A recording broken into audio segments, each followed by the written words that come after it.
The cry in Okinawa horror story. यह बात साल 2010 की जुलाई की है। मुझे ओकिनावा की ट्रिप पर जाना था। यह जगह जापान के दक्षिण में स्थित थी।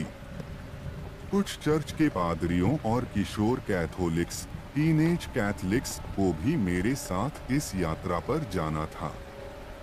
और हाँ, मैं कैथोलिक हूँ, लेकिन मुझे रिलीजन से न आके।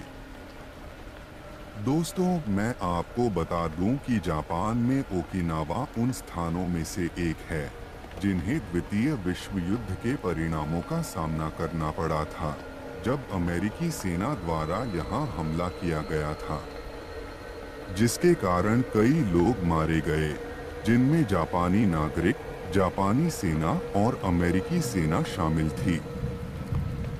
The cry in Okinawa horror story Hindi.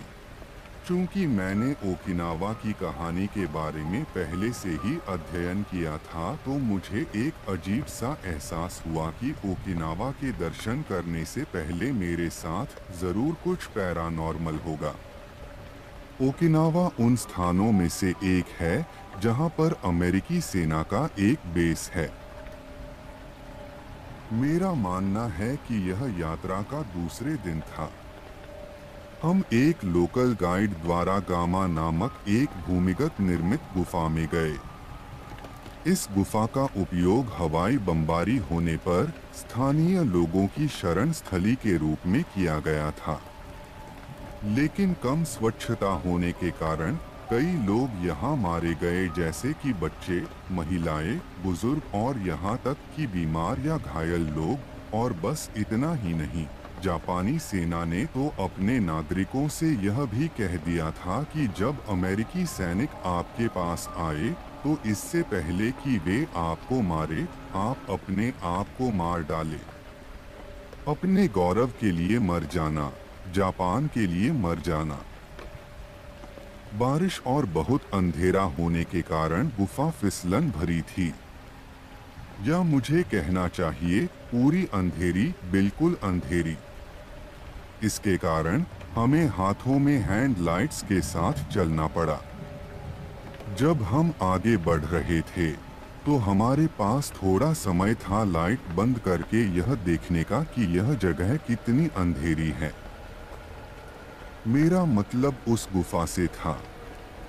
वह गुफा ठंडी होने की बजाय काफी सर्द, अत्यंत ठंडी थी।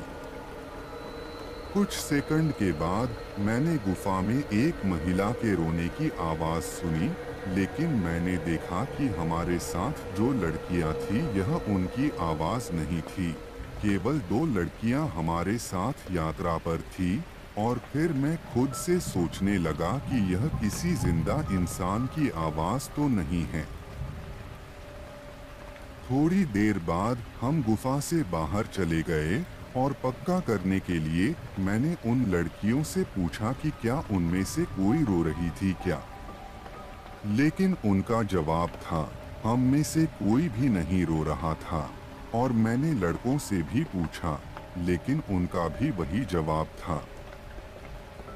मैं इस बात से आश्चर्यचकित हूँ कि जो रोने वाली औरत थी, उसकी आत्मा मुझसे या हमसे क्या कहना चाहती थी।